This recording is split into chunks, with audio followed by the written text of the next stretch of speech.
tal? ¿Cómo les va? Muy buenos días. Tal como fue anunciado, recibimos hoy al economista Daniel Olesker. El Partido Socialista se embarcará en el próximo mes de marzo en una elección en la cual se va a elegir las autoridades, entre ellos el secretario general. ¿Cómo le va? Gracias. ¿Qué tal? Por venir. Buen día. ¿Por qué postularse para ese cargo? Bueno, el Partido Socialista en septiembre, quizás esto es bueno que la audiencia lo sepa, cambió sus estatutos. Pasó a un sistema nuevo, bueno, cambió muchas cosas en sus estatutos, pero particularmente cambió el sistema de elección de autoridades, legitimando las corrientes internas dentro del partido, legitimando que éstas existen y que se pueden presentar a una elección en listas, obviamente sobre la base de tesis socialistas que no son comunes a todos, y se presentan para llegar a la dirección. Pero fue sabio también para separar la discusión política de la elección de autoridades.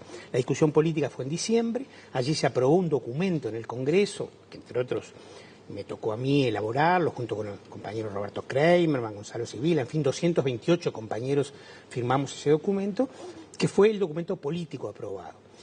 Una vez aprobado ese documento político, del que podemos hablar luego, ¿no? Nosotros entendimos, y particularmente yo entendí, que la dirección que se elige ahora en marzo, ¿no? Donde se elige la dirección, no hay plataformas electorales desde el punto de vista conceptual, porque las definiciones conceptuales del partido para los próximos 3 años ya se tomaron en el Congreso Programático. Lo que hay es definición de personas que más se adecuan, más articulan, digamos, tienen mayor capacidad de llevar adelante las definiciones políticas tomadas en el Congreso de diciembre. Y en ese sentido fue que decidimos presentar una lista y los compañeros del colectivo que integra nuestra lista, que está representada en los 19 departamentos del país y que tiene distintos segmentos territoriales, sindicales sobre todo, cooperativos del partido, entendió que, bueno, yo debía encabezar esa lista. Usted mencionaba que existen corrientes dentro del Partido Socialista y la imagen que queda un poco, muchas veces por fuera, ¿no? Nadie está metido dentro de la militancia del Partido Socialista, es que existe una división y una división muy grande, ¿no? Con un enfrentamiento que a veces incluso pasa de lo dialéctico, uno lo puede ver de repente en Twitter, en las redes sociales, cómo se expresan los dirigentes socialistas, y parece haber parece que las dos corrientes socialistas que conviven ven la realidad de manera distinta. ¿Cómo se hace para, en el caso que le toque, dirigir un partido que está fuertemente fraccionado? Bueno, varias aclaraciones previas a eso. En el partido no hay dos corrientes, hay bastantes corrientes, de hecho hay 4 listas, digamos, ¿no? Una lista, la lista 4, que es la lista de nuestra corriente, propuesta socialista, y que yo voy a estar en el primer lugar, pero que tiene, repito, un colectivo muy grande de compañeros, y hay 3 listas más, la 1, la 2 y la 3, todas ellas encabezadas por Mónica Xavier, en el marco de un artículo del estatuto que permite acumular electoralmente el cargo de secretario general. Y por otro lado, si bien existen diferencias, obviamente por algo existen las corrientes, y es verdad que algunas veces se han expresado por demás, no ha sido mi caso, ni el caso de varios compañeros de nuestro grupo, se han expresado en Twitter y demás. El partido tiene definiciones muy claras, las tesis del partido no son comunes a todos. El documento que acabamos de aprobar ahora, en diciembre, es no común a todos. Bueno, pero en ese documento también hubo polémica. Se dijo que se esperó hasta el final para que... No, bueno, eso también si quiere lo aclaramos. Ese documento... Para aclarar a la gente sobre todo. Había una versión que decía que se esperó por parte de algunos grupos del Partido Socialista que se retiraran, por ejemplo, los representantes del interior para en la votación poder aprobar con los votos... Bueno, es bueno aclararlo eso. El partido... De Montevideo, este documento que terminó siendo aprobado. El partido hizo su congreso en 2 etapas. Una etapa en comisiones, donde se votó el documento político y las rendiciones de cuentas. Y en ese momento, que fue la primera parte del congreso, el quórum fue máximo, casi 700 personas. El documento político se aprobó por 2/3 de los presentes, y las rendiciones de cuentas que expresan la gestión de la actual dirección del partido fueron rechazadas prácticamente todas, también en algunos casos por más de la mitad obviamente, pero en muchos casos por 2/3 de las asistentes. Luego eso fue a plenario. En el plenario, sí, algunos compañeros del interior, porque esto se retrasó mucho, porque bueno, en fin, era un domingo, se tuvieron que ir. Pero lo que se votó en el plenario fue exactamente lo mismo que se había votado en las comisiones, el máximo. Y más aún, yo estuve en la comisión política y decenas de compañeros del interior votaron este documento político. O sea que, de hecho, si ustedes escucharon a los 2 o 3 días del Congreso las palabras de Roque Arregui, presidente del Congreso, integrante además de los adherentes a la lista 1, o sea que no es de nuestra lista, él hizo mucho énfasis en la legitimidad del Congreso. Entonces, pero quiero decir otro elemento más de estas diferencias. Se ha dicho insistentemente, y hasta hoy ha vuelto a salir, que nuestra lista se diferencia del resto porque propone aumentar impuestos.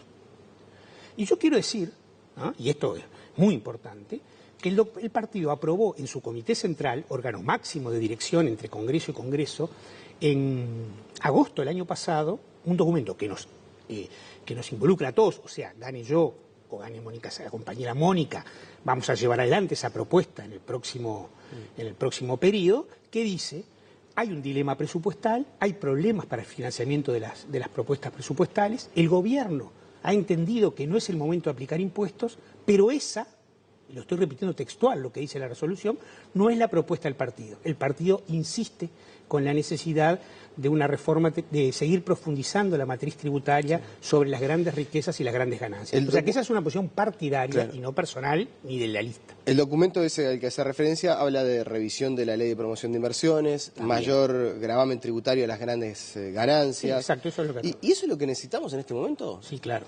Sí. Yo creo que a ver, nosotros... ¿Se quedó sin plan B el Frente Amplio? ¿Se quedó sin plan B el Frente Amplio en el gobierno? Digo, cuando la política que se venía desarrollando empieza a no tener los resultados exitosos, por lo menos en cuanto al desempeño de la economía que se esperaban, por distintos factores que no se podrían analizar también, pero que todos conocemos bastante en profundidad. ¿Faltó aplicar un plan B?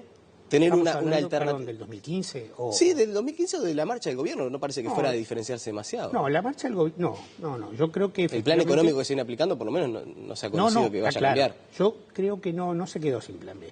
Creo que, como le pasó a otros países de la región, en un contexto de una situación económica relativamente sólida, el crecimiento económico fue permitiendo una redistribución de la riqueza que fue mayor al crecimiento. Eso también hay que recordarlo, ¿no? Es decir, no es que solo se redistribuyó lo que se creció, ¿no? Que eso en los 90 no se hizo, en los 90 se creció sin redistribución. Acá se creció con redistribución, pero la redistribución fue mayor. Recordemos que los salarios como porcentaje del producto aumentaron 6 puntos entre 2005 y 2014, y el gasto público como porcentaje del producto aumentó casi 5.7 entre el 2005 y el 2014. O sea que hubo una redistribución por encima de las posibilidades del producto. Yo creo que ahora, en un contexto de menor crecimiento del producto, es necesario continuar esa política de crecimiento salarial y de crecimiento del gasto público, y nosotros en el documento alertamos, y toda esa primera parte que hizo el compañero Kramerman, en la cual plantea el nuevo dilema capitalista a nivel mundial, alertamos de que si no hacemos esto, si solo nos mantenemos en preservar los logros alcanzados, vamos a terminar retrocediendo. Claro. Y le insisto a la pregunta, en este escenario de menor crecimiento, donde captar inversiones quizás no es tan sencillo como hace algunos años, ¿sería una buena cosa aumentar los impuestos? ¿No es matar la gallina de los huevos de oro? No necesariamente. No hay ninguna evidencia empírica que muestre que el incremento de los impuestos genera una retracción de inversiones. Lo que hay que generar es condiciones de competitividad adecuadas y también generar condiciones de realización de la producción en el mercado interno y en el mercado regional. No hay ninguna evidencia empírica, no hay estudios que demuestren eso. Obviamente, si el IRAE lo pasara de 25 a 50%, es obvio. Y también hay que tener en cuenta que la ley de promoción de inversiones, que fue muy fructífera para el país, lo que dice el documento no es que hay que eliminarla, que hay que repensarla, sobre todo los montos que se exoneran, de manera de hacerla menos gravosa para el fisco en un contexto como el que estamos. ¿Y eso no significaría un desaliento de la inversión? No significaría... ¿Reducir los beneficios para que una empresa se instale en Uruguay? No significaría, repito, no hay evidencia empírica que muestre que eso desalienta la inversión, y la inversión ha venido continuando. Recordemos que en el 2013... siendo Kramerman ministro de Industria, aumentaron de manera importante los requisitos para la inversión, en particular el requisito del pago de salarios asociado a los beneficios de inversión, y se decía, bueno, ahora que se les exige una mayor masa salarial y mejores niveles salariales, ya no van a ser tan competitivos, y siguieron viniendo. ¿Esta modificación en la tributación del IRAE va en línea con eso que ustedes plantean? Bueno, es una modificación, va en línea, es un decreto coyuntural para este año, pero va en línea. ¿Por qué va en línea? Porque hace que los que tienen mayores activos, digamos, ¿no? Al no ajustar por inflación, tengan un mayor pago. Yo no he hecho los cálculos, no sé cuánto es, o sea, no he estudiado el tema, pero los compañeros contadores de nuestro partido, digamos, sí, han dicho que es una medida que va a mejorar la tributación, sobre todo de los grandes, digamos. ¿Le ha faltado eso al Frente Amplio desde que está en el gobierno? ¿Pegarle un poco más a los que tienen más? Digo esto de manera bastante vulgar, por cierto, pero porque la gente lo maneja en ese sentido. No se le pega al que más tiene. Bueno, yo creo que se hizo un gran cambio en ese sentido en 2007 con la reforma tributaria. Se hizo Usted está hablando de una nueva reforma tributaria. Se hizo un gran cambio en la manera de aportar a la salud, que eso cambió drásticamente la distribución de la forma en que la gente pagaba la salud y, exactamente como tú dices, el partido entiende, repito, el documento de agosto del año pasado y el ahora aprobado en el Congreso, que es necesario un nuevo paso en esa reforma tributaria, sobre todo trabajando sobre riquezas. ¿Y a qué apuntan específicamente? Bueno, esto que hablamos hoy, impuestos como el patrimonio, impuestos como el propio IRAE. ¿Usted ha hablado en algún momento de los bienes suntuosos? Bueno, también, porque también lo dice el documento del partido de agosto. ¿Qué son bienes suntuosos? Y bueno, bienes que no forman parte de la canasta básica de necesidades de las personas, digamos, ¿no? Bienes que ya se consumen a un cierto nivel de ingreso superior y por lo tanto está bien, así como hay bienes que tienen un 10% de IVA en lugar de un 22% porque forman parte del consumo básico, luego hay bienes de consumo medio, puede haber bienes que tengan más de un 22%. De hecho, hay bienes que al tener el IMESI ya lo tienen, digamos, ya hay bienes grabados por tasas de consumo mayores. ¿Y ustedes lo extenderían? Bueno, habría que estudiarlo. Nosotros decimos, y dice el partido ya desde hace mucho tiempo, que en la medida que la economía va avanzando, tienen que ir avanzando los grados de igualdad que la economía logra. Pero me parece que concentrar solo en lo tributario también es una falsa dicotomía, digamos, ¿no? Porque hay que seguir mejorando el gasto social y hay que seguir aumentando los salarios, sobre todo, lo dice el documento aprobado en diciembre y lo dice el mensaje que hemos enviado ayer, de miles de trabajadores que todavía están rezagados en el proceso distributivo, que ha mejorado muchísimo, ¿no? Recordemos que el salario mínimo cuando asumió el Frente era 1.350 pesos y hoy es 10.000, en términos reales aumentó casi un 250%, pero todavía está rezagado en relación al resto de la sociedad. Usted menciona también en su documento, en un mensaje que manda para los socialistas, de alguna manera explicando lo que va a proponer y por qué están proponiéndose para secretario general, dice que el año 2015 fue complejo, cargado de contradicciones e incertidumbres en el camino trazado, en el marco de las tensiones propias del momento económico y político. Yo recuerdo que en la campaña electoral, previa a la asunción de este gobierno, el Frente Amplio hacía hincapié en que daba certezas, ¿no? Nosotros damos certeza, la oposición no sabemos lo que va a hacer. Y usted marca que en el primer año de gobierno del Frente Amplio justamente faltaron esas certezas.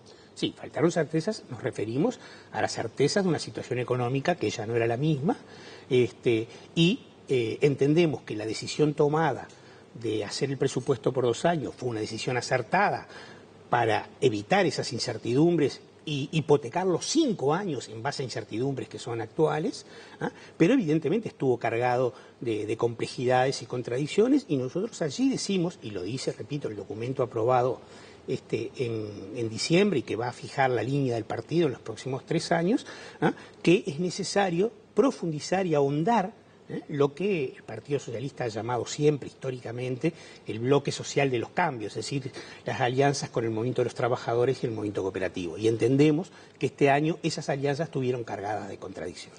Como socialista, ¿cómo evalúa que Daniel Martínez haya recurrido a los militares para levantar la basura en medio de una situación conflictiva y con acumulación de basura? Bueno, yo creo que la situación estaba en situación de emergencia. No se sustituyó el trabajo, yo creo que ahí hay varias razones por las cuales se acumuló, no me corresponde a mí analizarlas, y que había que tomar una decisión que atacara el agudo, no el crónico, sino el agudo, y el agudo era, digamos, la situación en que estaba. En 2011 ya se hizo eso. Sí, mediante un decreto de esencialidad, ¿no? Yo era ministro de Salud en ese momento. ¿Y es un gobierno socialista el de Daniel Martínez en la Intendencia? Sí, claro. claro. ¿Se siente identificado con la administración de Sí, Dilma? claro. Nosotros nos sentimos identificados con todos los gobiernos del Frente Amplio, nos sentimos muy identificados con lo que se ha hecho en estos gobiernos, nos sentimos identificados con nuestros compañeros en el gobierno. Los socialistas además hemos sido un factor fundamental. Nosotros en el documento aprobado en diciembre decimos que hay una cierta socialización del país en términos de la política social y laboral. Hay todavía, digamos, un mayor enlentecimiento en la matriz productiva, que es lo que todos los grupos del Frente proponen cambiar, y en esa socialización del área, valga la redundancia, social y laboral, los socialistas hemos sido, digamos, siempre factores fundamentales, tanto en la reforma de salud inicial como en el desarrollo del Ministerio de Desarrollo Social. Como integrante del anterior gabinete no le puedo dejar de preguntar por su visión con relación a la situación de ANCAP. En su momento Astori hablaba de fuertes tensiones en el marco del Consejo de Ministros para discutir sobre este asunto. Además, usted es una persona bastante cercana políticamente a Roberto Kreimerman. En ese sentido, ¿cómo visualiza toda la polémica que se ha generado? Yo comparto plenamente, o sea, haría mía la intervención de Roberto en la comisión investigadora, la hago absolutamente mía. Entiendo que las inversiones que se hicieron, las grandes inversiones, de lo que estamos hablando, de las grandes inversiones, la desulfurizadora, la cementera, los principios de la regasificadora, los cambios en la refinería, fueron necesarias después de muchísimos años de no inversión, fueron bien hechas. Aunque no den resultados económicos todavía.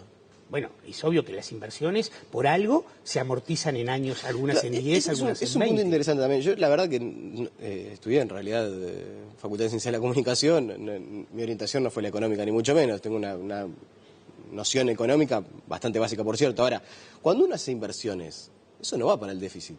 Generalmente uno consigue un activo con las inversiones. Bueno, ¿Por qué explicar el déficit de ANCAP con las inversiones que se realizaron? Bueno, justamente porque en el caso de las empresas públicas, al no haber una contabilidad patrimonial que hiciera, digamos, que eso se transformara en capitalización y no haber sido podido trasladar a la cuota, digamos, como trasladaría a precio cualquier empresa privada, digamos, y esto lo dice Roberto y lo han dicho también otros dirigentes de ANCAP, porque en su momento, en aras de la inflación, no fue permitido ese traslado a precios, terminó en el endeudamiento. O sea que fue una consecuencia natural de las restricciones macroeconómicas que existían en ese momento.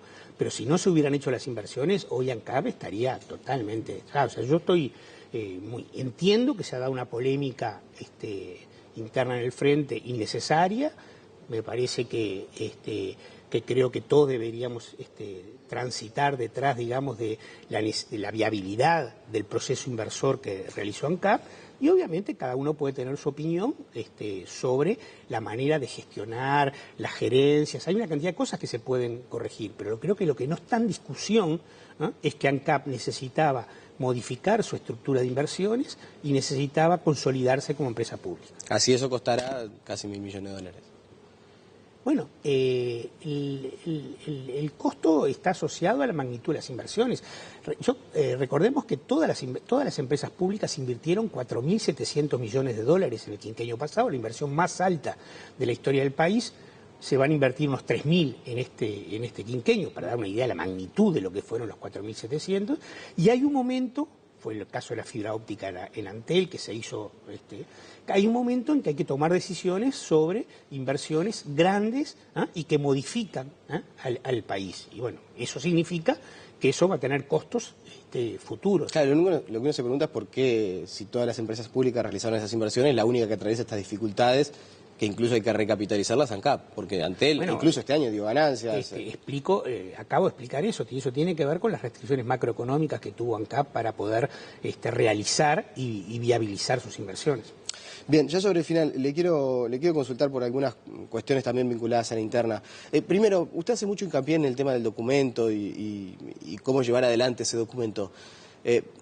Y realmente se lo digo, esto puede ser una percepción política que uno tiene. Mónica Xavier, ¿defendería con tanto ahínco ese documento, esto de mayores gravámenes a las grandes ganancias, de rediscutir el esquema tributario? Porque usted siempre ha estado en esa vereda de de alguna manera cuestionador de plantear otras iniciativas, pero yo no la veo en esa línea, Mónica Xavier. Bueno, la INCO de las personas lo definen las personas.